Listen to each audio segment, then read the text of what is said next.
Había dispuesto todo como si fuera un banquete: los platos de cerámica blanca, las servilletas dobladas en triángulo, las tazas con iniciales de Ricardo, su único hijo, y hasta el portarretrato con una foto familiar de hace más de una década. Todo estaba listo. Todo menos la presencia de quienes se suponía debían estar allí. A las 6:30 don Julián volvió a revisar el timbre de la puerta. Nada. A las 7 calentó el gravy por segunda vez solo para volver a ver cómo burbujeaba sin ser servido. A las 8 el pastel comenzaba a sudar ligeramente, el betún cediendo por el calor y la espera. Las velas temblaban. Y él también. Entonces, en un acto que no le era ajeno pero que siempre le dolía, se sentó solo frente a la mesa servida. Observó los lugares vacíos con una mezcla de resignación y ternura. No era la primera vez que lo dejaban fuera de los planes, pero esa noche el silencio pesaba distinto. Era su cumpleaños número 70, 7 décadas de vida. Y ni siquiera una llamada, un mensaje, una nota. Solo silencio. Tomó el teléfono inalámbrico y marcó el número de Ricardo. Contestó al tercer timbrazo. Sonaba agitado, irritado. «Otra vez tú», murmuró con tono apurado. Don Julián tragó saliva. «Solo quería saber si, tal vez, se te olvidó qué día es hoy». Una pausa incómoda, luego una risa fría. «Ah, claro, el cumpleaños del viejo brujo de la casa». Rió entre dientes. «Con 70 ya deberías estar bajo tierra, no gastando electricidad». La llamada terminó abruptamente. Don Julián no respondió. Ni un suspiro. Solo bajó lentamente el teléfono y lo colocó en su base. La vela dorada seguía encendida, solitaria en medio de un pastel intacto. Sus rodillas dolían, su espalda crujía, pero no se movió. En su mente repasaba los años, las veces que había salvado a Ricardo de decisiones imprudentes, las noches en que había cargado al pequeño Samuel en brazos para que se durmiera, los favores, los silencios, los sacrificios. Todo eso ahora era una sombra sobre un mantel que nadie vería. Cuando se levantó, fue para apagar una a una las luces del comedor. No quería que la casa brillara si su corazón estaba apagado. Caminó lentamente hacia su bolso de mano, sacó un sobre grueso con 2 iniciales escritas a mano: RAM y SJM. Lo sostuvo un momento, apretándolo contra su pecho. Lo había guardado por semanas escondido entre la mantequilla y la mermelada de frambuesa en el refrigerador, como si fuera un secreto que aún dolía pronunciar. Pero ya no más. Al día siguiente la familia regresaría de su fin de semana de lujo. Y él no sería más papel tapiz. Encendió la televisión solo para romper el silencio, pero el aparato se conectó automáticamente a su celular. En la pantalla apareció el perfil de Melissa, la pareja de Ricardo. Sin quererlo, los ojos de don Julián se toparon con el álbum nuevo Escapada Familiar a Vallarta. 3 generaciones que importan. 84 fotos. Ricardo, Melissa, Samuel y los padres de Melissa. Todos sonrientes, bronceados, con copas de vino en la mano. Ropa coordinada, trajes de baño de diseñador, sonrisas de revista. Ni una sola mención a él. Ni un asiento reservado. Ni siquiera una etiqueta. En una foto, Samuel estaba sentado en las piernas del padre de Melissa riendo. En otra, Ricardo abrazaba a su pareja y a sus suegros frente a un balcón que don Julián reconoció de inmediato. Ya habían estado allí antes, nunca con él, siempre sin él. Bajó el volumen del televisor. No necesitaba el sonido. La traición ya hablaba lo suficientemente alto. Fuera de la casa, la calle permanecía en silencio. El perro del vecino ladró una vez y luego nada más. Don Julián recogió los platos con manos temblorosas. No los lavó. No podía soportar el sonido de la cerámica golpeando el acero del fregadero. Colocó el pastel en la nevera. Luego lo abrió de nuevo y sacó el sobre. Las iniciales lo miraban fijamente como ojos juzgadores. Demasiado grueso para ser una tarjeta de felicitación. Eso era el punto. Era justicia empaquetada. Volvió a la mesa, ahora sin comida ni velas. Colocó el sobre en el centro. Apagó la última luz. 70 años. Nadie vino a celebrarlo. Pero él ya no temía al silencio. Había aprendido a hablar desde la sombra. porque la verdad también sabe esperar. No fue la primera vez que don Julián se sintió invisible en su propia casa, pero esa noche tras soplar una vela que solo él vio arder, algo cambió. No era tristeza lo que lo invadía, era lucidez. Esa clase de lucidez aguda punzante que aparece cuando el alma se cansa de justificar lo injustificable. Se sentó en su sillón ese que llevaba tantos años junto a la ventana y observó el reflejo de las fotos proyectadas en el televisor aún encendido. Imágenes brillantes vacías falsamente cálidas, como esas frutas de cera que adornan mesas pero no alimentan a nadie. Recordó entonces la primera vez que Melissa cruzó la puerta de su casa. Cuando don Julián le preguntaba algo, Ricardo respondía con monosílabos. Cuando cocinaba sus platos favoritos, él apenas comía. Cuando intentaba acercarse, siempre había una excusa, una cita, una reunión, una urgencia inventada. Y sin embargo, a pesar del desprecio y la soledad, don Julián había encontrado consuelo en la risa de Samuel. Ese niño, su supuesto nieto, era como una linterna encendida en medio de la neblina. Le encantaba sentarse a su lado mientras él tejía, le pedía que le leyera cuentos, le preguntaba cosas curiosas sobre el mundo, sobre las estrellas, sobre por qué los gatos ronroneaban. Don Julián le enseñó a hacer pan, a silbar, a jugar dominó. Le cantaba canciones de cuna que su madre le había enseñado con ese tono bajo cálido que hacía que Samuel cerrara los ojos como si el mundo fuera seguro entre esas manos arrugadas. Pero había una duda que crecía con el tiempo como una grieta en una pared antigua. Samuel no se parecía a Ricardo, ni en los ojos, ni en la piel, ni en los gestos. Tenía unos ojos grandes color avellana profundamente diferentes a los de la familia Morales. Su tono de piel era más cálido con un lunar en el cuello que don Julián no recordaba en nadie del árbol genealógico. Al principio pensó que era imaginación. Los niños cambian, pensó. Se parecen a parientes lejanos, quizás a la abuela de Melissa. Pero luego vinieron los documentos escolares. Grupo sanguíneo AB. Ricardo era tipo O, don Julián también. Melissa decía ser tipo A incompatibles. Don Julián no era hombre de tecnología. No confiaba en computadoras, ni en nubes, ni en archivos digitales. Empezó entonces un cuaderno a mano escondido entre sus revistas de jardinería. Anotaba fechas, observaciones, frases sueltas que Samuel decía, expresiones que no coincidían con lo que Melissa decía enseñarle. También anotó los horarios en los que Ricardo decía estar trabajando, y Melissa salía con tacones y perfume caro. Una noche, mientras doblaba la ropa de Samuel, Melissa lo encontró mirando una foto vieja de Ricardo de niño. Ella se detuvo en seco y con una sonrisa forzada soltó. Todavía intentando encontrar el parecido, déjelo, abuelo. Los genes saltan a los que no valen la pena. Esa frase fue como un látigo. Pero don Julián no reaccionó. Guardó la foto, cerró el álbum y en silencio se prometió que no sería solo un testigo más.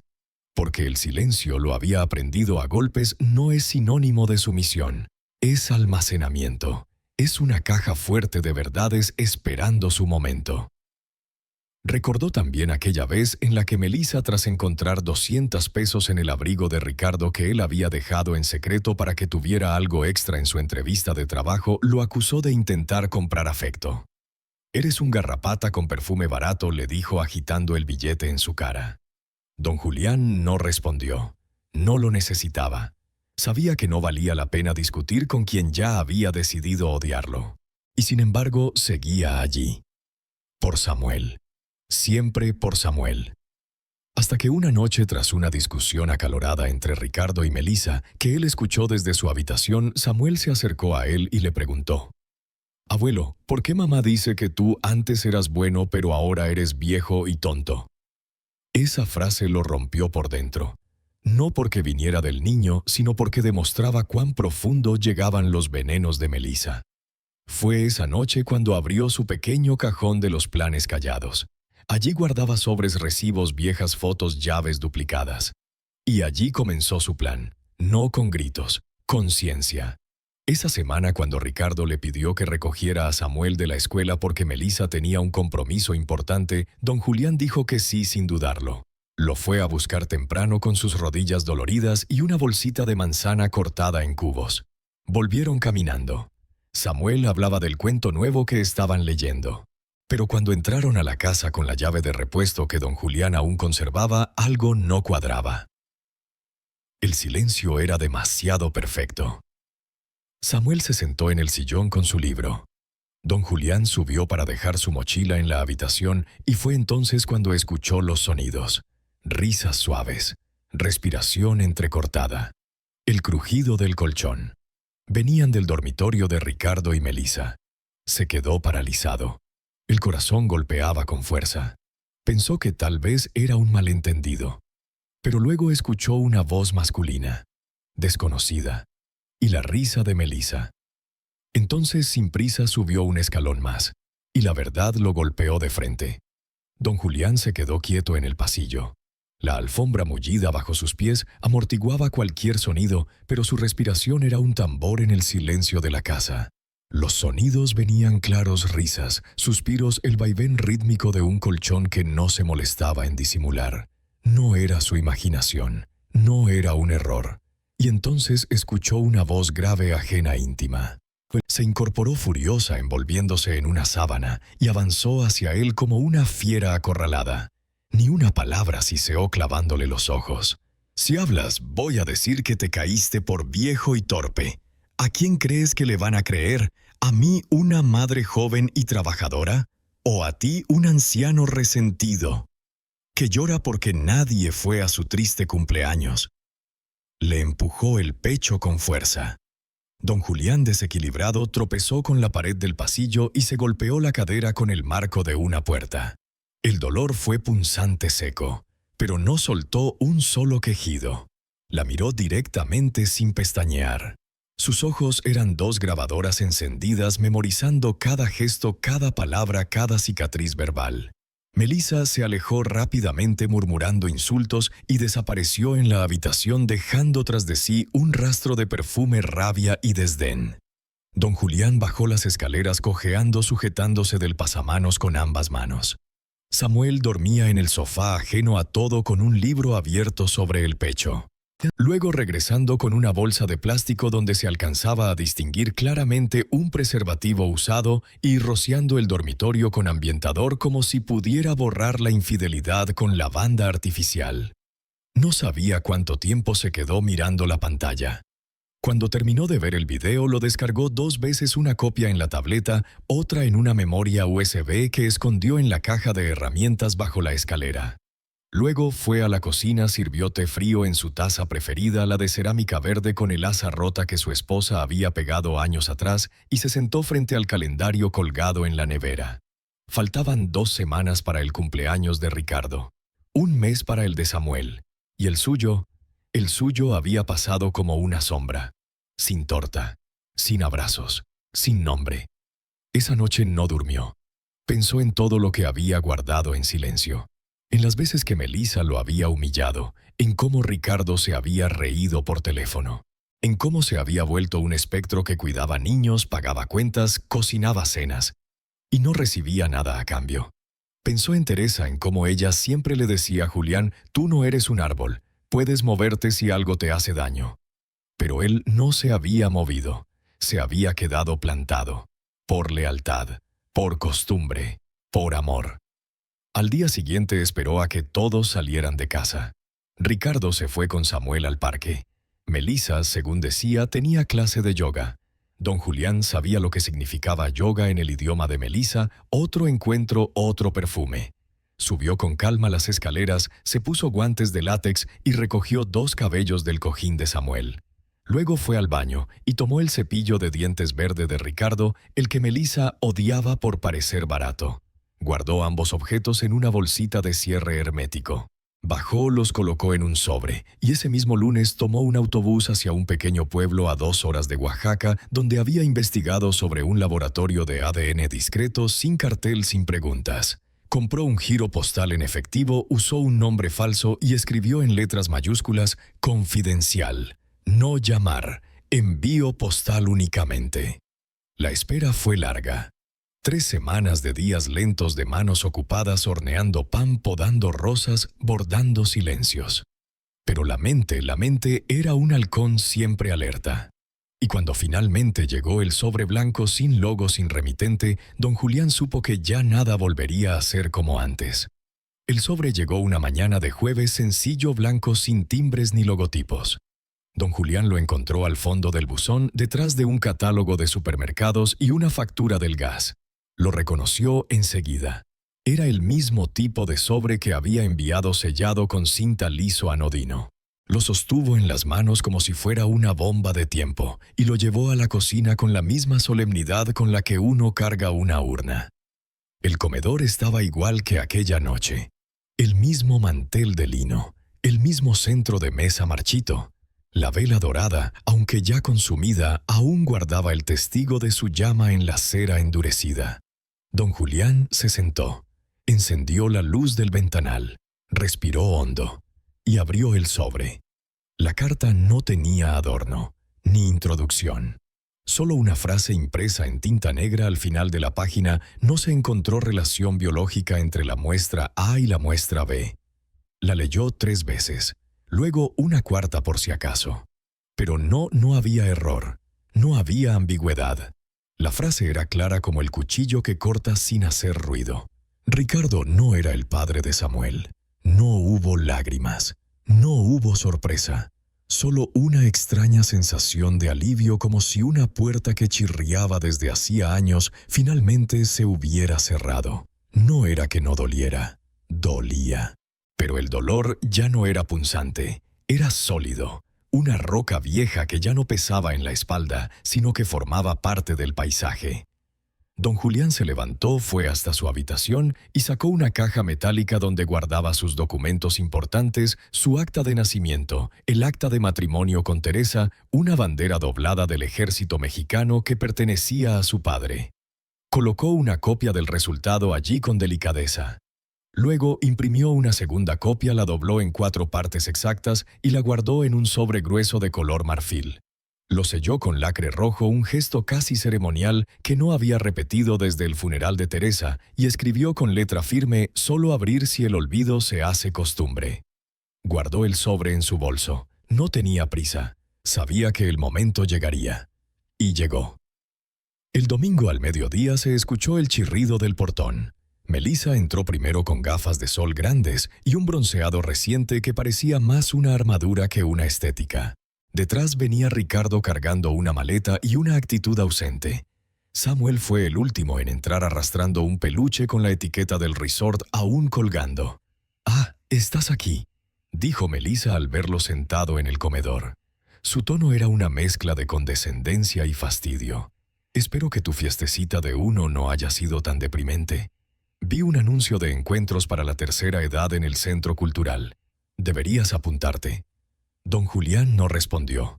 Solo se puso de pie con lentitud, caminó hacia la mesita del pasillo y regresó con el sobre marfil en la mano. Ricardo dijo con voz firme: «Quiero que abras esto». Ricardo lo miró con recelo, visiblemente cansado. «¿Qué es ahora? ¿Otra carta de reproche? ¿Un chantaje emocional?». No respondió Julián sin subir la voz. «Es claridad». Ricardo suspiró, rasgó el sobre, empezó a leer. Sus cejas se fruncieron. Sus ojos pasaron de la hoja a su padre, luego a Melissa. «Esto dice que no soy su padre». Melissa se lanzó hacia él.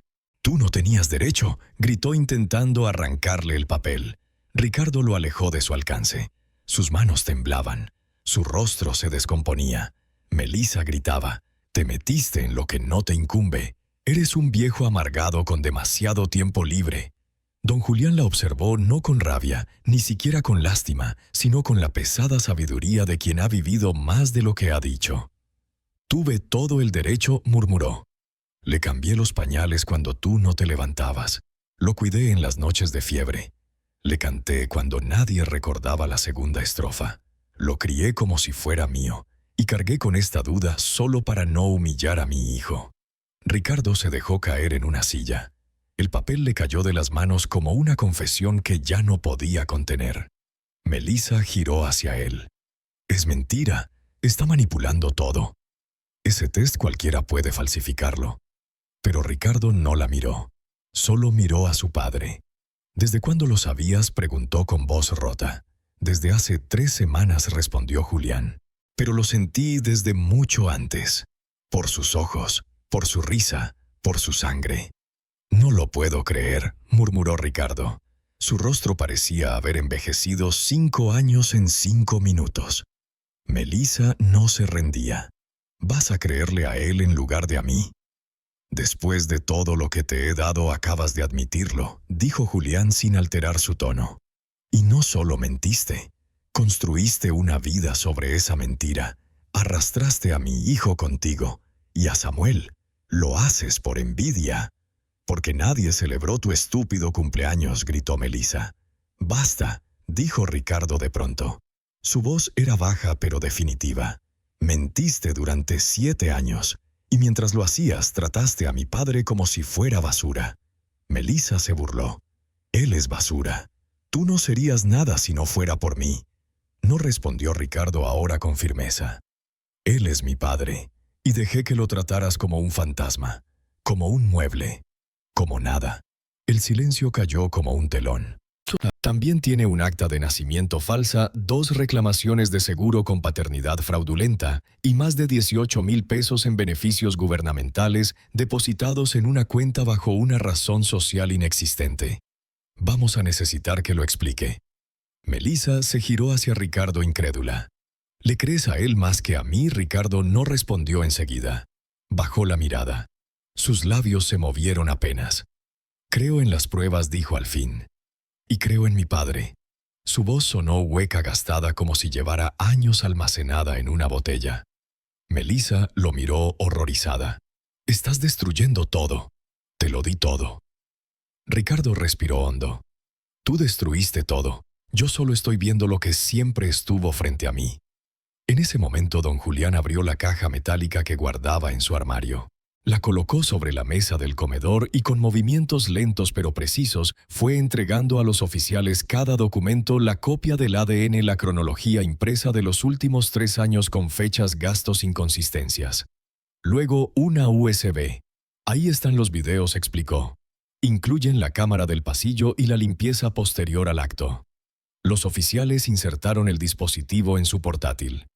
En pantalla, Melissa cruzaba el pasillo corriendo, arrojando algo al baño. En otro clip recogía una sábana, rociaba aerosol sobre el colchón y escondía un envoltorio de plástico. Una tercera grabación la mostraba bajando las escaleras, empujando a don Julián, que se tambaleaba y caía contra la pared. En el audio se alcanzaba a oír un murmullo: viejo senil de mierda. Melissa intentó protestar. Eso no prueba nada, es manipulado. Es ilegal grabar sin permiso. El oficial imperturbable respondió. La cámara fue instalada por el propietario legal del domicilio y grabó en un área común no privada. Es admisible. Luego vino el golpe final, 2 certificados médicos. Uno del doctor de don Julián, que constataba los moretones en la cadera y una contusión en el hombro. El otro de la clínica de urgencias, donde recibió 2 puntos en la palma tras su caída. Melissa enmudeció. Ya no gritaba, ya no insultaba. Solo respiraba rápido, los ojos oscilando entre todos los presentes, buscando un escape que no existía. Cuando los oficiales le leyeron sus derechos y le ofrecieron un abrigo para cubrirse, ella murmuró: «Están arruinando mi vida». Al pasar frente a don Julián, ya esposada, lo miró con los ojos brillantes por la furia contenida. «Tú lo arruinaste todo». Él no bajó la mirada. No dijo con voz tranquila: «Yo solo lo revelé». La puerta se cerró detrás de ellos con un sonido que no fue violento sino justo. Un punto final. Ricardo se dejó caer en la escalera. Se llevó las manos al rostro. Parecía que se había quitado una armadura oxidada y pesada y que ahora sentía el frío en la piel por primera vez. Don Julián se acercó con movimientos lentos y se sentó a su lado. No hablaron durante varios minutos. Solo respiraron el mismo aire. Finalmente Ricardo susurró: «Estaba ciego. La dejé destruirte. Me reí de tu cumpleaños. Me burlé de ti». Don Julián le puso una mano sobre el hombro. «Fuiste engañado. Eso no es lo mismo que haber traicionado. Ahora estás aquí. Eso es lo que importa». Ricardo negó con la cabeza, lágrimas contenidas en los bordes de sus ojos. «No me lo merezco». Don Julián respondió sin titubear: «Te equivocas, me tienes a mí, siempre lo tuviste, solo te perdiste un tiempo». Esa noche el silencio en la casa no fue triste, fue limpio. Fue como el silencio que queda después de una tormenta, húmedo sí, pero lleno de oxígeno. El juzgado estaba frío no por el aire acondicionado, sino por la espera, la tensión y las miradas que evitaban encontrarse. Don Julián se sentó al fondo de la sala, en la última fila como lo hacía siempre en la vida, observando presente pero apartado. Vestía su mejor camisa blanca abotonada hasta el cuello y llevaba consigo una libreta donde había apuntado cada detalle de los últimos meses, aunque sabía que no tendría que decir palabra. En la mesa de la derecha estaba Ricardo solo con un rostro más delgado, la mandíbula apretada, los ojos gastados. En la mesa de la izquierda se encontraba un hombre corpulento de hombros anchos y mirada profunda. Su nombre, Daniel López. Era el padre biológico de Samuel. Había ya llegado 2 días antes con un peluche viejo en las manos y una carpeta con correos electrónicos impresos, exámenes médicos y una copia de un mensaje que Melissa le envió años atrás diciéndole que había perdido al bebé. Pero no lo había perdido, lo había ocultado. Lo había borrado de la ecuación para construir otra historia con Ricardo, una historia más cómoda, más segura, más funcional. Cuando el juez pidió silencio, todos contuvieron el aliento. La prueba de ADN fue leída en voz alta. Daniel no se sorprendió. Ya lo sabía.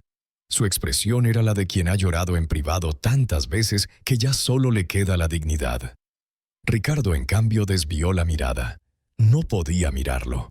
No porque sintiera odio, sino porque sentía algo mucho peor: impotencia. El juez le preguntó a Daniel si deseaba ejercer su derecho de paternidad. Daniel asintió con voz ronca. «He perdido 5 años. No quiero perder ni un día más». Cuando el juez se volvió hacia Ricardo para escuchar su posición, hubo un silencio largo, casi insoportable. Don Julián contuvo el aire sin querer. Ricardo finalmente habló. «Yo no soy su padre, no llevo su sangre, pero lo he cuidado. Le he enseñado a andar en bicicleta, le he contado cuentos, le he curado rodillas raspadas. No soy su padre en los papeles ni en la biología, pero fui el único padre que conoció». Se le quebró la voz. «Y no quiero estorbar. Si el señor López quiere estar en su vida, no lo impediré. Solo pido poder seguir viéndolo. Nada más». Daniel lo miró entonces. Fue una mirada larga, cargada de una extraña complicidad entre 2 hombres rotos que sin deberse nada se reconocieron como piezas distintas del mismo rompecabezas. Asintió. «No quiero quitarle más figuras paternas. Ya tuvo suficiente confusión. Podemos compartirlo. Él merece que lo quieran, no que lo usen». El juez anotó algo en su cuaderno. La decisión fue rápida. Custodia principal para Daniel López, visitas supervisadas para Ricardo, revisión semestral. En la práctica, el niño cambiaría de casa, pero no de afecto. Cuando terminó la sesión, don Julián salió último como había entrado. No necesitaba aplausos ni agradecimientos, solo respiraba un poco más tranquilo. En el pasillo, Ricardo se le acercó. No dijo nada. Al final, mientras recogían la mesa, Ricardo dijo: «No sé quién soy sin ser su papá». Don Julián lo miró con ternura. «Eres mi hijo. Eso sigue siendo suficiente para alguien». La semana siguiente, en una audiencia paralela, se trató el tema de la propiedad de la casa. Melissa había dicho durante años que don Julián solo estaba allí porque se le permitía. Pero el acta de compra decía otra cosa. Don Julián había aportado la mayoría del dinero con el seguro de vida de Teresa. Su nombre figuraba como copropietario. El juez no necesitó deliberar mucho. «Señor Morales», dijo, mirando a don Julián, «este domicilio le pertenece legalmente. Cualquier intento de desalojarlo fue ilegal». Melissa no se presentó. Estaba bajo arresto domiciliario esperando juicio por fraude, falsificación de documentos y uso indebido de beneficios sociales. La casa ahora era de don Julián. No solo en los papeles, era suya de verdad. Con las llaves nuevas en el bolsillo, mandó cambiar las cerraduras. No por miedo, por dignidad. Contrató a una cuadrilla de limpieza, quitó las cortinas grises que Melissa había impuesto. Pintó las paredes de un color blanco almendra, cambió la alfombra del pasillo, donó los adornos de plástico, plantó jazmines nuevos en el jardín, quitó las fotos antiguas, colgó otras nuevas. Teresa sonriendo con un pastel en la mano, Ricardo pescando en la laguna cuando tenía 8 años, su propia madre frente al horno con el delantal manchado de harina. En el pasillo colocó una frase enmarcada que Teresa guardaba en su billetera. El carácter es lo que haces cuando nadie te ve. Y ahora por fin alguien lo veía. El domingo siguiente Ricardo llegó con una bolsa de mandado. Pensé que quizás te gustaría tener compañía, dijo tímido. Se sentaron en el patio. El aire olía a jazmín y a paz. Don Julián sirvió té frío. Ricardo, con la vista perdida en las flores, murmuró: «Estoy intentando ser mejor. Fui cruel. Cerré los ojos cuando más debía abrirlos». Don Julián no lo interrumpió. Lo dejó hablar. «Pensé que ustedes dos simplemente no se llevaban, que era una cuestión generacional. Pero ahora veo que ella te aisló. Te borró poco a poco». Don Julián asintió. «Pero eso ya no importa». Ricardo lo miró. «Gracias por no rendirte conmigo». Don Julián sonrió con tristeza. Uno no se rinde con los hijos, solo espera a que regresen. Y él había regresado. El tiempo no sanaba todas las heridas, pero al menos enseñaba a respirar sin que doliera tanto. La casa, esa misma casa donde por años había caminado en puntillas para no molestar, ahora respiraba con él.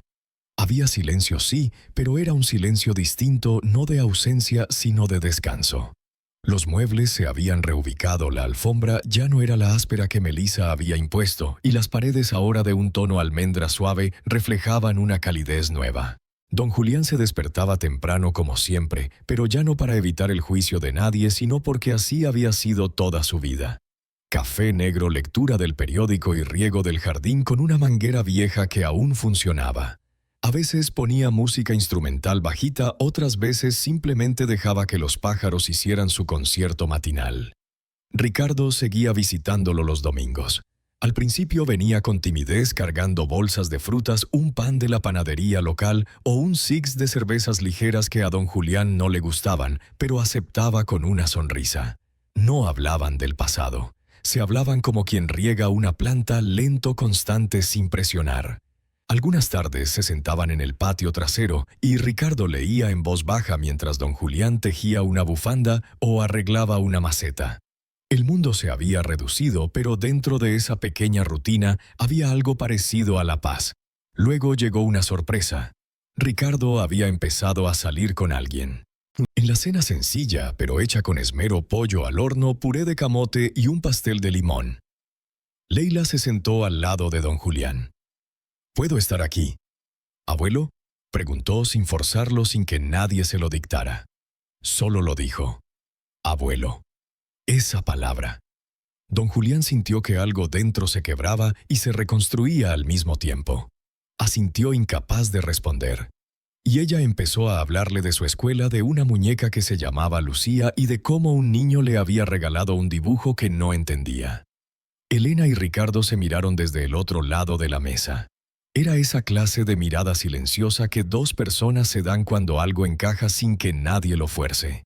Después de la cena, mientras Ricardo recogía los platos y Elena limpiaba la mesa, Leila le mostró a don Julián un dibujo que había hecho. Era él con una corona. «Eres como un rey sabio», le dijo, mientras pegaba el dibujo en la nevera con un imán en forma de mariposa. Más tarde, ya en la puerta, Ricardo se detuvo. «A ella le gustaste», dijo. «Y yo también», respondió. Don Julián, sin dudar: «Gracias por dejarla venir». Ricardo le tomó la mano. «Gracias por dejarnos quedarnos». Esa noche la casa no estaba en silencio. Había rastros de risas, platos sucios en el fregadero, una servilleta con manchas de pastel y un dibujo infantil en la puerta del refrigerador. Era hogar. Unos días después, Daniel trajo a Samuel de visita. El niño ya no era el mismo, más callado, más observador. Caminaba con cuidado por la casa como si recordara algo y no supiera si debía decirlo. Don Julián se agachó y lo miró a los ojos. «Has crecido mucho». Samuel asintió. «¿Aún tienes los moldes para hacer muffins?» Don Julián sonrió. «Siempre».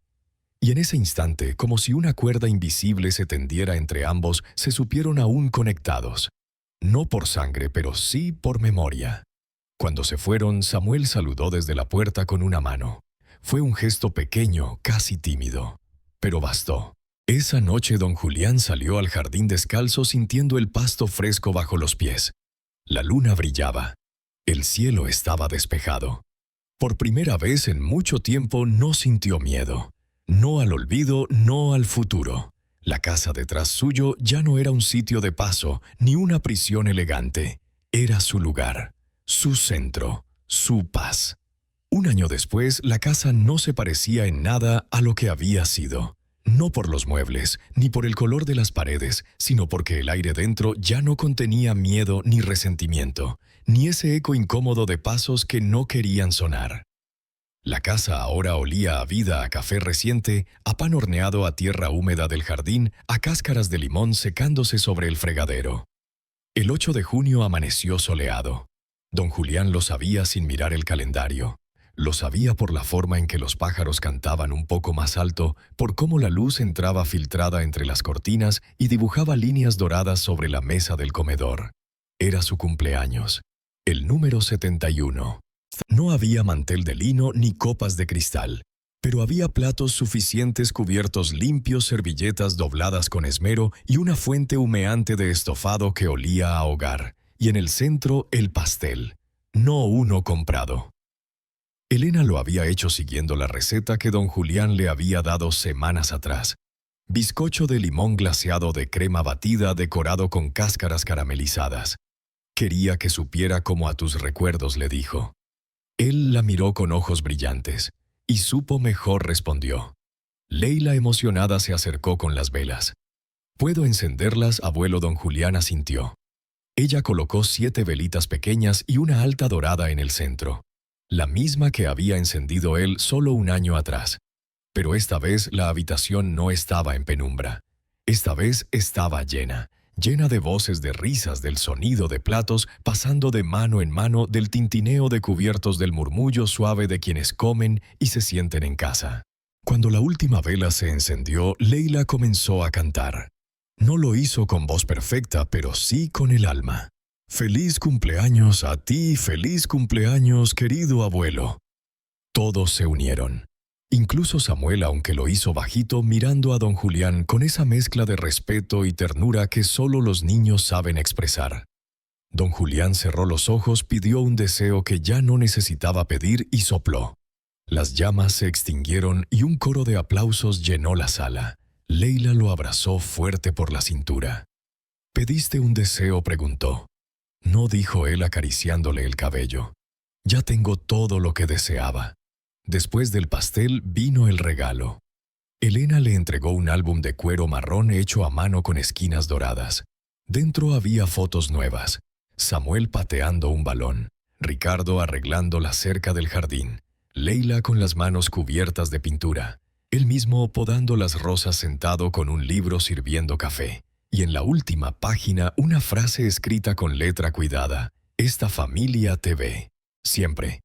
Don Julián cerró el álbum con las manos temblorosas. Lo sostuvo contra el pecho como quien abraza algo perdido y recuperado. No dijo nada. No hacía falta.